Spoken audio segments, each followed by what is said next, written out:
Hei, velkommen til Økonominyhetene. I dag har vi besøk av Tormod Andreassen. Han skal ha med oss i store deler av sendingen og hjelpe oss med det som skjer i aksjemarkedet. Skal blant annet spørre han hvorvidt han nå mener man bør vekte seg opp eller ned i oljeserviceaksjer. Så blir det teknisk analyse. Det er noe han skal se nærmere på ACG og Norwegian i dag, i tillegg til Statoil samt indeksen og chartet for Brentoljen og dollaren mot kronen.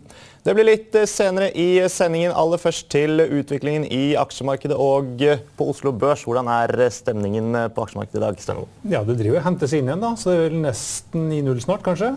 Det var jo ned 1% fra begynnelsen på dagen, og så hadde det hentet seg sånn sakte, men sikkert inn i løpet av dagen. Og så tror jeg kanskje det at det åpnet opp i New York, det hjalp på litt sånn på slutten, i hvert fall like før vi gikk i studio.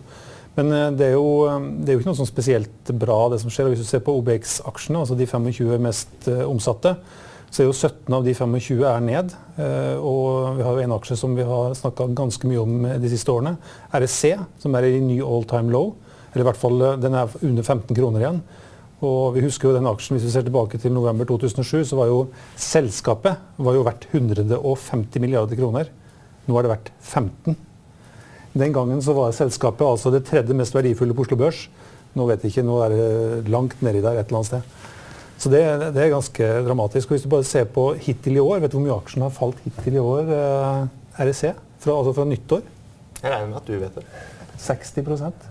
Det er dramatisk. Så det er en stygg aksje. Ellers så synes jeg det ser ut som at altså oljeservice, det ser vi at det er litt svagt. Og det har vi også sett på New York-børsen i går blant annet. Og det har jo sammenheng med det som skjer i Mexiko-gulfen. Men det ser også ut som at altså, penger flytter seg fra oljeservice og over i for eksempel Statoil. Statoil er litt opp i dag. Telenor er også litt opp. Så det ser ut som at det flyttes litt i hvert fall penger over dit. Jeg er ikke sikker om det kanskje er så smart, men vi har jo snakket litt om det tidligere også, at det at du har disse problemene i Mexiko-gulfen, og at det kanskje kan bli problemer med ytterligere båringer og letinger i Mexiko-gulfen, kanskje gjør at vi kan få et press på oljeprisen. Og i så fall så kan kanskje da Statoil være ikke en sikker havn. Vi ser jo bare BP har jo ned så det holder. Så det er ikke sikkert at Statoil er en sikker havn, hvis du ser på den risikoen det er med å være operatør på felter rundt omkring i verden. Men i hvert fall så ser det ut som at investorene på Oslo Børs flytter penger fra oljeservice og over i Statoil. Da er de på en måte litt i olje fremdeles. Ellers så har vi et par andre aksjer, IGE, som vi så på teknisk i går. Den stiger litt på en nyhet om et partnerskap med Mitchell River Group, som da skal stille opp med kapasitet og ekspertise og teknisk utstyr på Rønnebakken i Sverige. Det ser i hvert fall et stort selskap at det er veldig bra. Og de har sett på det partnerskapet, et mulig partnerskap med Mitchell i ganske lang tid. Sånn at det bidrar til at denne aksjen løfter seg litt. Det var vel kort oppsummert det viktigste i dag. Vi skal komme tilbake til oljeservice. Men aller først, Tormod, vi har lagt bak oss en ganske brutal mai måned i aksjemarkedet. Hvordan har det vært for deg? Ja, det har vært dårlig. Skikkelig. Jeg trodde at det som har vært i fokus i aksjemarkedet i mai, at det var egentlig diskontert inn i kursene.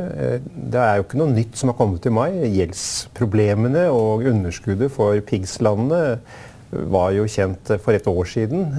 Og det som har kommet i år er jo faktisk bedre enn ventede nyheter, både på selskapsinntjeningen og makrosiden.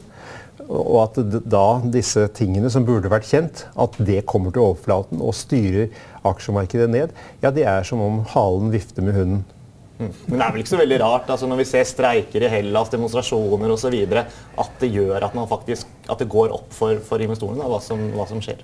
Ja, men investorene, kapitaleierne, burde være glad for at det skjer en indre devaluering i Hellas.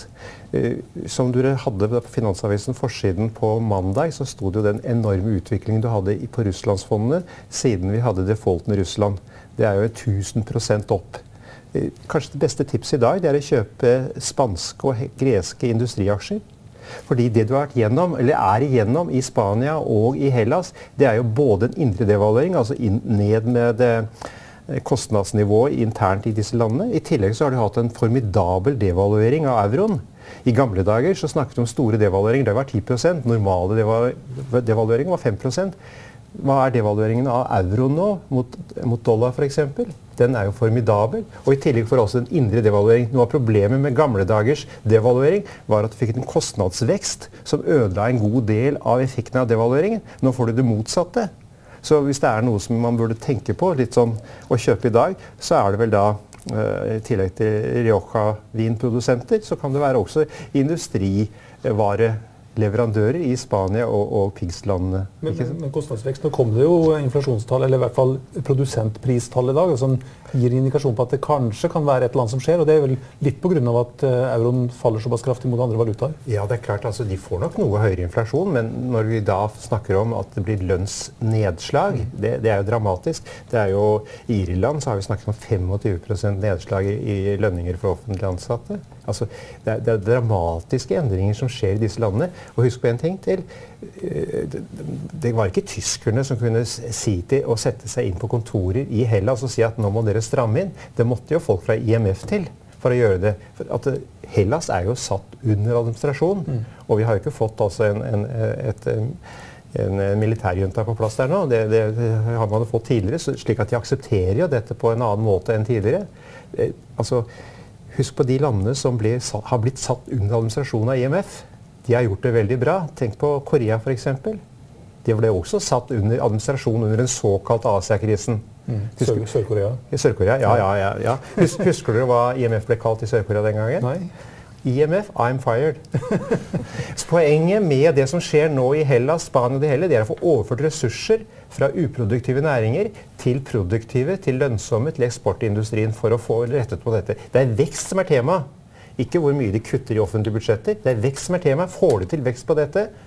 Ja, da har de all grunn til å si at da skal vi investere der. Og da må, ikke sant? Det vi nå ser, det jo egentlig en fenomenal hjelp til å få opp veksten. Lave renter og en meget stor devaluering. Det må være et marked da. Nå veksten litt på vei tilbake igjen, og det jo fremdeles fare for at vi kan få en dobbel dipp. Ja, hvor stor sannsynlighet da? Jeg kan nevne 20 eksempler på hva som kan gå gærent. Ja. Men det har ingen verdi hvis ikke du sier sannsynligheten. Sannsynlig for at det kan gå gærent? Det 2%, eller 20%, eller 90%? Det først når du gir en prosent på det at det har noe verdi. Det så mye kanner ute og går. Hvor stor sannsynlighet opererer du med da, for at det skal kunne inntreffe? 10%. Og det vurderer du ut ifra? Eller baserer du på? Ja, for at nå har EU gått inn med så stor med så stor hjelpepakke. Det for stor prestisje for dem å la det gå vest. Husk på at den som har mest hjelp av euro- og EU-samarbeidet, det tyskerne, det Nederland, det finnene. Du vet hvem som ville trekke seg ut av eurosamarbeidet under dette krisemøtet? Det var ikke tyskerne. Nei, det var Frankrike. Ja, nettopp. Ja. Tyskerne har jo hatt enorm glede av dette. De har jo fått en devaluering som ikke de behøvde, ikke sant? Ja. Tysk industri, tysk eksport går det som bare det. Prøv å kjøpe en BMW i dag. Du får den ikke levert før i september-oktober. Nei, det... Jeg har prøvd, jeg. Ja, jeg ikke prøvd. Jeg kjører min gamle bil fremdeles. Men i går så fikk vi et tilbakefall, eller falt aksjemarkedet litt tilbake, i hvert fall tidlig på dagen, blant annet tilsynelatende på bakgrunn av at vi fikk kinesiske PMI-tall som kom ut på den skuffende siden. Det noe som bekymrer deg? Ja, altså det jo i forhold til forventningene. Det veldig bra at kineserne nå tar kontroll over veksten, slik at ikke du får en ukontrollert utvikling. Kanskje deler av markedet har vært noe ukontrollert. Jeg ville heller være glad for at de nå drar ned veksttakten, for den har vært kjempehøy. Vi har fortsatt PMI-tall som tilsier en høy veksttakt, men noe lavere enn det den har vært, for den har vært kjempestor. Og kredittveksten har vært alt for stor. Så man skal ikke være misfornøyd med dette. Det som har vært... For da slipper markedet å få nye innstramningstiltak? Ja, jeg tror at det som kommer som innstramming litt fremover, det at yuanen, altså den kinesiske valutaen, får lov til å appresiere noe. Men ikke så mye. Alt skjer jo kontrollert der, for å si det